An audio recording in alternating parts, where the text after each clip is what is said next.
Hey, do you prefer to find the joy in life, or do you just want some help with that? If so, you're in the right place. So come on in and join the Joy Bunny clan. This is the My Slice of Life podcast. Hello and welcome to this week's episode of the My Slice of Life podcast.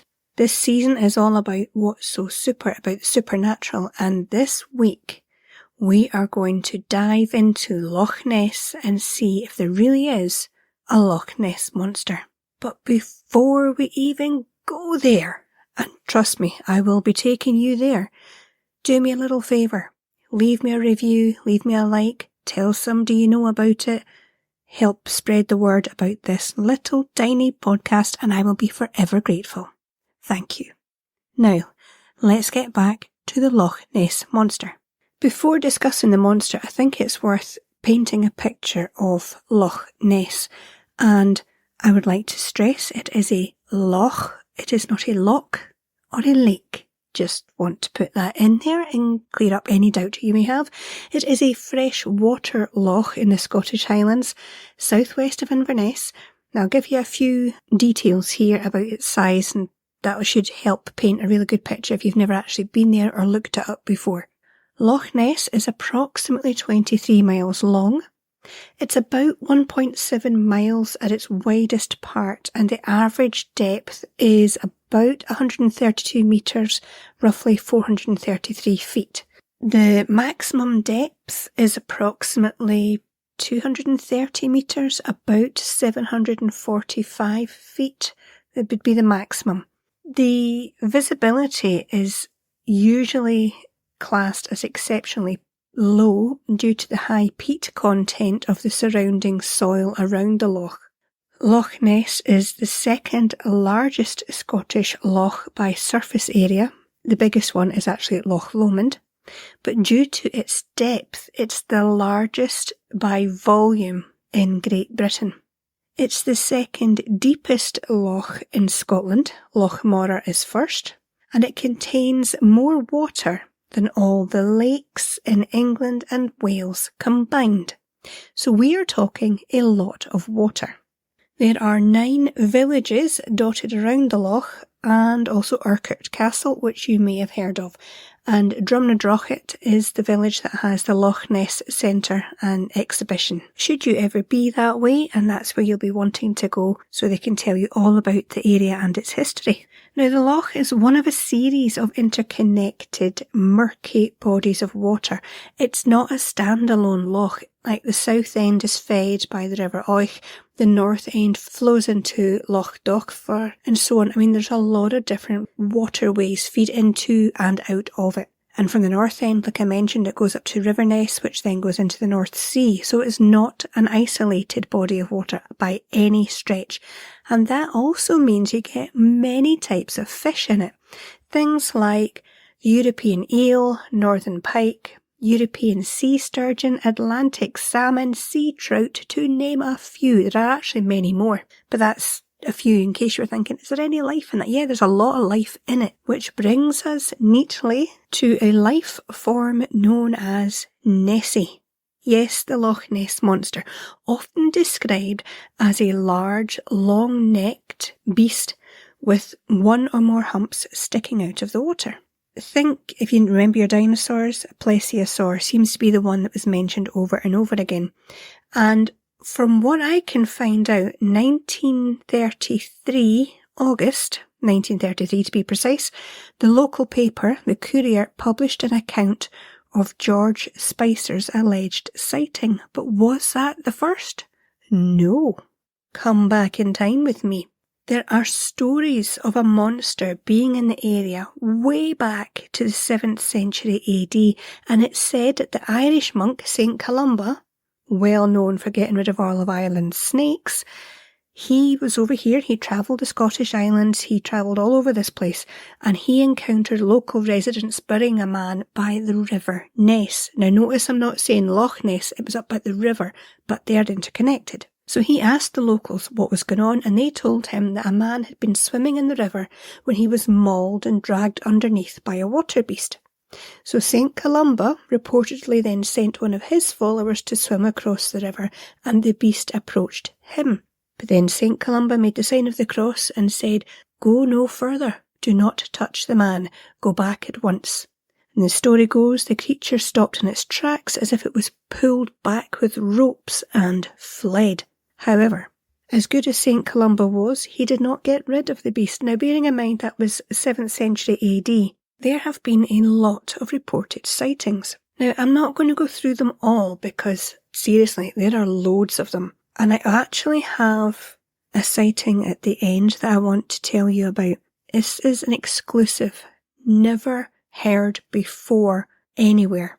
A story given to me, and I really want to share it with you, so stick around for that. You do not want to miss it, I promise you. So let's go back to these other sightings first. So around 1871, 1872, October this time, a D. Mackenzie of Balnain, which is a small village near Drumnadrochit, said that he saw an object resembling a log or upturned boat wriggling and churning up the water. 1888, a large, stubby-legged animal likened to a salamander was reported. So, you know what a salamander looks like? It's kind of dragon-like. Are we going for this, or is it just a big fish? Stay with me with this, because there's a lot of other descriptions coming. In 1933, the Inverness Courier, that's the local paper, published an article about a sighting by Aldi Mackay, who was driving on the A82. Now, that's the main road by the loch, and I say main road. Here's a tip from, I'll say a local. I'm as local as I can call myself. That road is horrendous. Most of the roads up here are horrendous. If you are from America, you have, from what I've seen in the movies, big, wide, straight roads that can take many cars. We don't have them here. The A82 is an A road, so it's better than a B road, but it's still not great. These are windy roads, lots of bends, and they have a few spaces along the way where people can stop with their cars and take pictures of the loch and stop for sightseeing and things like that. There are a lot of crashes on this road. There's a lot of, especially in summer, a lot of traffic, a lot of these like camper vans and people who are not used to driving these roads. People who are not used to driving on the left-hand side of the road. We drive on the left. Please be aware, it's not the most dangerous road in the area, but it's not great. It's not easy. If you are the driver, take your time and keep your concentration. Do not look at the water until you find a place to stop. I just wanted to add that because they throw in A82, so people are going to know what it is. If you're not from here, you don't know what it is. Anyway, Aldi Mackay was driving on this road from hell on the 15th of April 1933 with her husband, and they saw an enormous creature with the body of a whale rolling in the water in the loch. Now here's a quote. "The beast, in taking the final plunge, sent out waves that were big enough to have been caused by a passing steamer." Now that sounds pretty damn big to me. Now it should be noted that when Aldi Mackay was interviewed in the 1980s, so this is quite a while after her sighting, so she was interviewed about the incident and she did admit to knowing there had been an oral tradition of a beast in the loch well before her claimed sighting. Doesn't mean she wasn't telling the truth, but she was aware of it. Now, also in 1933, we go to the 22nd of July that year. This is the George Spicer sighting that I mentioned earlier. So here's a wee bit more detail about that.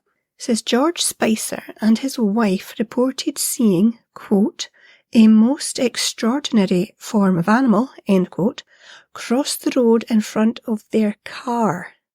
They said the creature had a large body about 4 feet high and 25 feet long, and a long, wavy, narrow neck, slightly thicker than an elephant's trunk, and as long as the 10 to 12 foot width of the road. They saw no limbs.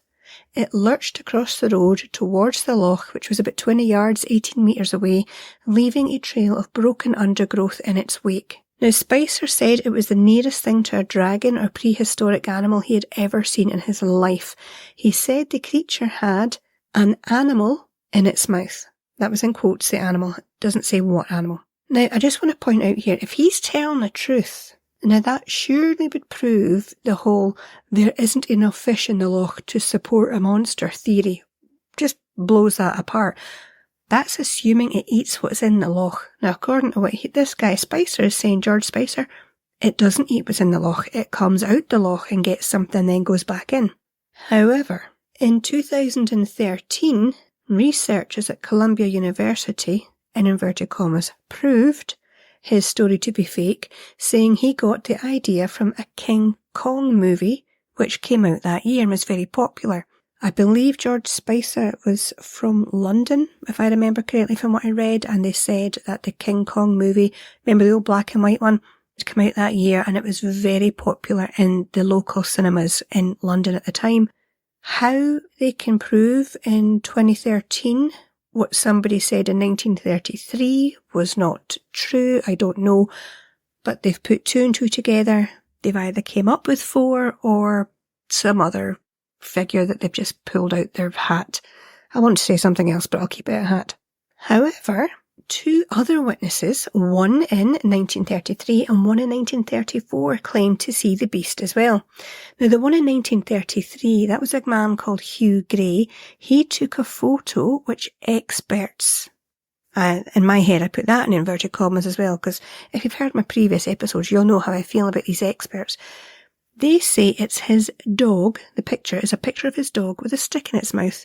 Now, I've seen the picture, and all I can say is if that's true, he has got the weirdest looking dog I have ever seen. Both those witness testimonies, the 1933 and 34 one, they've been put down to seeing an otter or a seal. I've never seen an otter or a seal with a very long neck, and I think most people would know the difference, especially in those days. I mean, maybe, I know people now, we have access to a lot of information, but in those days, people were not ignorant to the animals around them. You know, not completely. These people weren't stupid.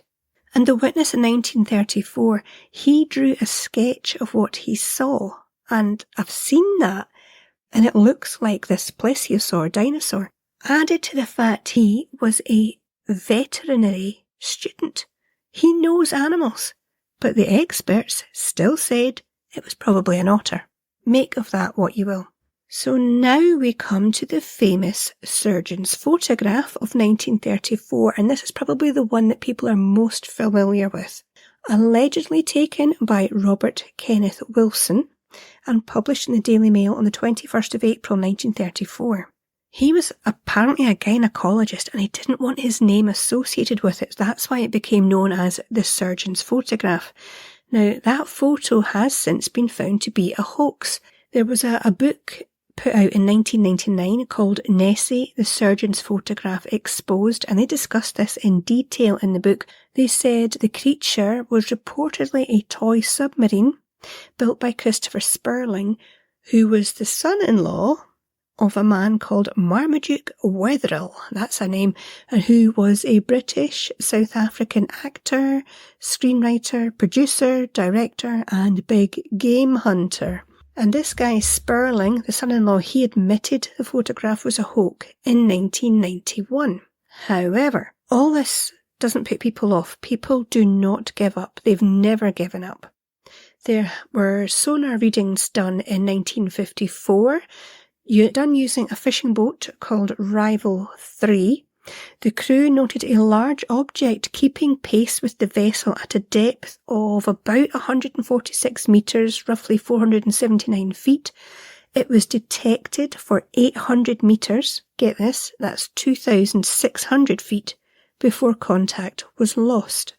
There have been many other sightings and hoaxes since. Sadly, people do like to pull a fast one with this.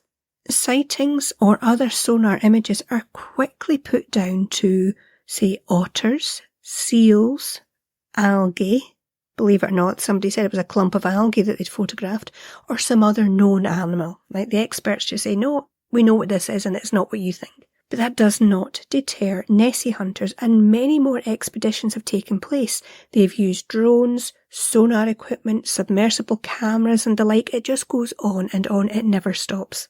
In fact, in 1987, there was another operation done. It was Operation Deep Scan, They used 24 boats with echo-sounding equipment, and they went right across the width of the loch.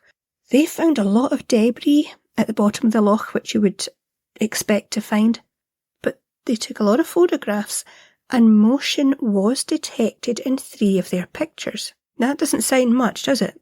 Just 3 of their pictures, but they found it.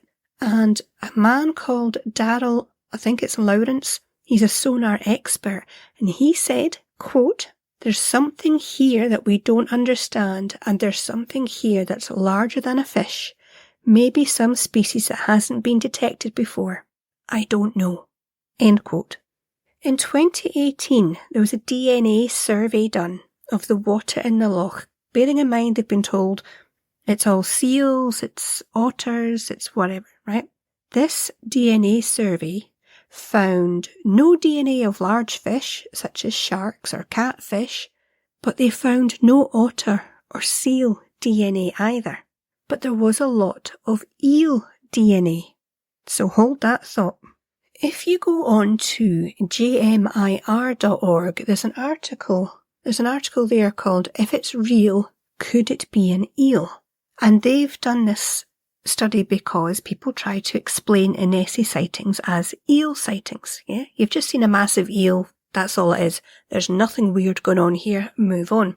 And their study that they carried out, they wanted to, and this is a quote, "estimate the probability of observing eels at least as large as have been proposed using catch data from Loch Ness and other freshwater bodies in Europe." Now the results, I'm just going to read what I got off their site. Okay, so this is quote, this is the result. "The chances of finding a large eel in Loch Ness are around 1 in 50,000 for a 1 metre specimen, which is reasonable given the loch's fish stock, and suggests some sightings of smaller unknown animals may be accounted for by large eels. However, the probability of finding a specimen upwards of 6 metres is essentially 0. Therefore, eels probably do not account for sightings of larger animals." And the conclusion stated in this report, quote, "The existence of exceedingly large eels in the loch is not likely based on purely statistical considerations." End quote. So there's no otter DNA, there's no seal DNA, there's eel DNA, but statistically, your chances of seeing an eel big enough to account for what these people have reported, practically 0. Just saying, just going by what these experts have come up with. Now, wherever you stand on this theory of the Loch Ness Monster, be it legend, hoax, misidentification, wishful thinking, or fact, before you make up your mind completely, I want to tell you a story that I was given. Now, like I said, this story hasn't been heard before anywhere. This is an absolute exclusive. Also, it's not a recent sighting. I have to tell you that it's not recent. And the reason I don't have the exact date for this, I will discuss later. I'll find as close a date as I can and put that in the description below so that you've got some idea of when it was. All I can say, it wasn't in the last 5 years, I can tell you that. However, this story is about a group of 6 friends who decided to go for a diving trip. They wanted a break, short holiday, a trip, and they decided, let's go diving in Loch Ness. And you might think, big deal, so what? These are 6 special forces guys. 4 were serving SBS personnel, and if you don't know what that is, it's the Special Boat Service. The other 2 were former SBS and were serving SAS at the time. These guys know what they're doing. They've all highly trained and experienced divers. We're not talking weekend amateurs here. So like I say, these guys, high pressure job, decide let's go and have a bit of fun and go for a short diving trip. Just one night. Just for one night. They were in the pub and it came about as a joke. Come on, let's go find the monster. You know, a few drinks in, thought it'd be a laugh. So they packed up their stuff and off they went. It was around May time. So the weather was quite good. It was a quieter time of the year. It wasn't heavy with tourists. They had planned one day for the diving trip, took their own Zephyr boat with them, so they were very well equipped. They also had looked at the map and decided to do their diving trip based on, if you can imagine the long side that's got Urquhart Castle, they're opposite the castle. Okay, so most people drive down the Urquhart Castle side. It's very picturesque. So this group of 6, like I say, Special Forces guys, decided to use the opposite side of the castle for their trip. Now these guys are planners. They leave nothing to chance, and they had planned to go into the water 2 at a time, buddy diving. So if you imagine just pairs, 1, 2, 3. The first pair, they went in, then they spent around 15 minutes or so, like a test dive. They went down about 25 to 30 feet. The visibility, they said, was reasonable. Okay, just checking things out, not too bad, pretty good, that was fine. So then the second pair went in, had a wee dive about, they returned. Now at this point, dive team 1 went back in because dive team 3, they'd had a slight problem with their equipment. A demand valve had a bit of an issue, so they were working on that to get it fixed. So dive team 1, dive team 2, they were taking it in turns to go in and out. Now, dive team 2, when they came up, they wanted some rope to be used just to tie around. Again, it's a safety issue. Like I said, these guys are well clued into safety. It's not like rope that we would imagine. It's diving rope. It's thinner, but it's very, very strong. Tie it to your belt so you can, follow the rope down as you go. So they went in as a dive team 2. They were in for about 25 to 30 minutes, and there was a tug on the rope. One of dive team 2 came up, and he said, "You're never going to believe what we found." Now he was smiling and laughing. They'd found a musket down there, and you can imagine the group thinking, "Whoa, what we're going to find here?" He said, "There's more down here." So they put that aside, and what he did say, he said to the dive leader, "There's steps down here." He's like, "What?" He said, "There's steps." He said, "The visibility is good, but we're walking down, it was about 15 to 18 steps, and he said there's all sorts of muskets and swords down there." Now these steps, stone, very wide and down, so you kind of, basically they were sort of bumming their way down it, if that makes sense, to get down these steps. So this guy from dive team 2, he went back down, and then the 2 of them surfaced about 5 minutes later with another musket. Now by this time, dive team 3, they're ready to go. They've got their equipment fixed. They are also tied to rope. There's a really good, happy atmosphere. They're finding these treasures. So the guys are excited. So dive team 3, they're walking down the steps, bumming down, walking down, best you can. And they were sitting on the last step, about 18 down. And the visibility was just black down there. You can imagine you're going further down. And like I said earlier, there's a lot of peat in the water, because of the soil. And because of that, they would write notes to each other to communicate. And they were saying, "What do you want to do? I can't see anything. Do you want to go on?" Now, bearing in mind, you're sitting on a huge stone step that you didn't know was there when you first went in. You can't see a thing in front of you. Special forces or not, there's going to come a time you're like, nah, that's enough. So they decided, look, it's really deep, it's way too dark, and it was freezing cold. There's no point going any further down. Let's not risk it. So they went back up. So then, bearing in mind, these guys are down for a wee while, they come back up, so they're taking it in turns. So dive team 1 went back down.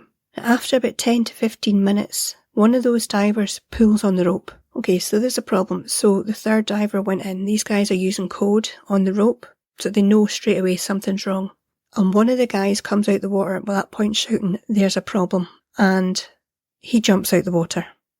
So the third diver that's went in, he has a look for the other guy, follows the rope down. The rope's tight. You couldn't find him. You couldn't see him. Now it's pitch black down there. He's tugging on the rope, got no response. There's just waves of this black rush coming past. Now bearing in mind, this might be a loch, but it's tidal under there, right? Things are rushing past you in a wave. It might be reasonable for a minute, and then whoosh, this black cloud rushes over you and you can't see a thing. So he followed the rope down as far as he could, but with all the black, he panicked a bit. I was told this. He panicked a bit, he came back up. They could not find that guy. Now, another one of the divers was going to go back in. The other said no. They pulled him back and said, he's gone, leave it. But with the discussion, you can imagine these are special forces guys. They're like, no, I won't say exactly what I was told because use your imagination. He's our mate, we're going in. So two of them went back in. They followed the rope down. Now it was tight, it was taut as if something was stuck. They kept going down, they could hardly see a thing down there. It was so dark and murky and freezing cold. Then about 50 to 60 feet down, past the end of the steps, they found that guy. They found him, but he was catatonic. He was still breathing, but when they first saw him, they actually thought he was dead. He was frozen in fear. His face was frozen. His arms and legs were up and bent, couldn't move. I mean, he was like a statue down there. They got him up as quick as they could, got him on the grass, got all the gear off him. His face was white as a ghost, is how it was described to me. Pure fear on this guy's face. Now, when he went in that water, he was a blonde-haired man. They took that gear off him. His hair had turned pure white. He came out a totally different guy from the one who had gone into that water. His mouth was open, but nothing was coming out. No words were coming out, nothing. And like I say, his limbs were stuck in place like a statue. They made some calls. As you can imagine, they've got people they can call when they've got an emergency. They got him medevaced out of there. This guy needed medical treatment, instant. Get him out. Helicopter turned up, took him away.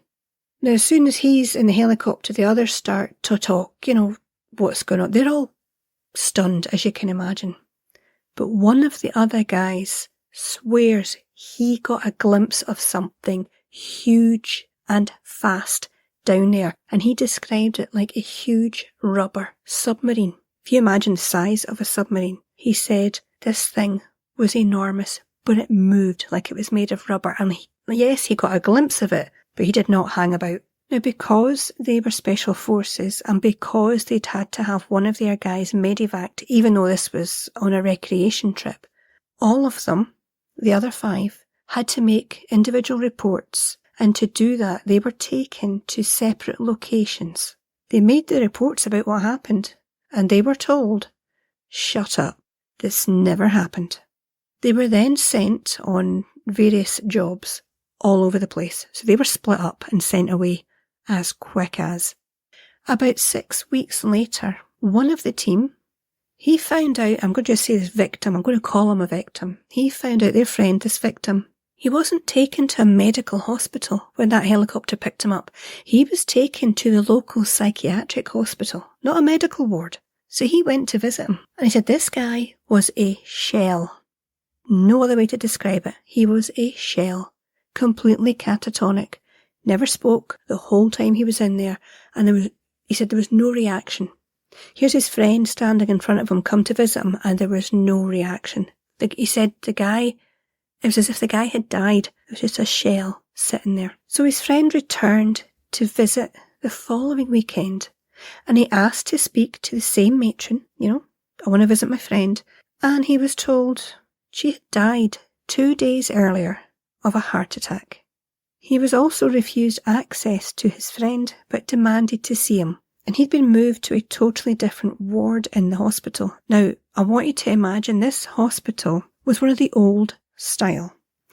The rooms were huge, they could hold a lot of beds, but this guy, this victim, and I don't have his name, and I'm sorry, but I don't have his name, but he was the only guy in that whole bay. Nobody else was in with him, completely isolated, and nothing had changed. He was still, the way he was described to me was he was physically alive, but mentally, he was dead, he was gone. In total, the man went to visit his friend 3 times. And each time the result was the same. There was no reaction from his friend. There was nothing. Just absolutely, he was gone. He was just gone. So he got in touch with the other friends and let them know what was going on because they didn't know. They'd all been off on separate jobs all over the place. They didn't know what had happened to him. Now, when this friend came back from another job, he found out that hospital had been closed down. So he made a few phone calls again to the rest of the guys, and one of them said he was told not to speak to this person. In fact, the whole group were told This trip never happened. That guy never existed. There's no record of that man. And that's how it was left. They weren't allowed to discuss it. They couldn't find out any more because, according to the records, he never existed in the first place. And that trip that I've just told you about, it never happened. So you tell me, does the Loch Ness Monster exist? I know what I think. And I know when I get a story like this from a credible source, I'm not going to put this on the hoax pile. No way. To have somebody wiped from memory like that because of what he experienced, I just find that disgusting. That's why I've told you the story. I debated whether or not to bring the story to you, but to be honest, I don't think this man should be forgotten. I think this is too important to just be left swept under the carpet and forgotten about. You make up your own mind about what you saw. I know what I think, and I certainly know what the rest of his team thinks. And that concludes this week's episode, friends. I really hope you got something out of this week's episode. I would love to know your thoughts on this. Hoaxes, yes, there have been hoaxes, but there have also been some sightings which can't be explained very easily, or at all. Let me know what you think in the comments below. Don't forget to check out the links below. They will take you to all sorts of wonderful and magical places, help spread the word about this podcast. If your friends aren't into this kind of thing, remind them this is not a paranormal channel. I cover all sorts of things. If they're interesting to me, I will bring them to you. I have a completely different topic lined up for next season, so if they're not into this, don't worry, there will be something coming up that they will enjoy. But until next time, friends, you take care of your wee self.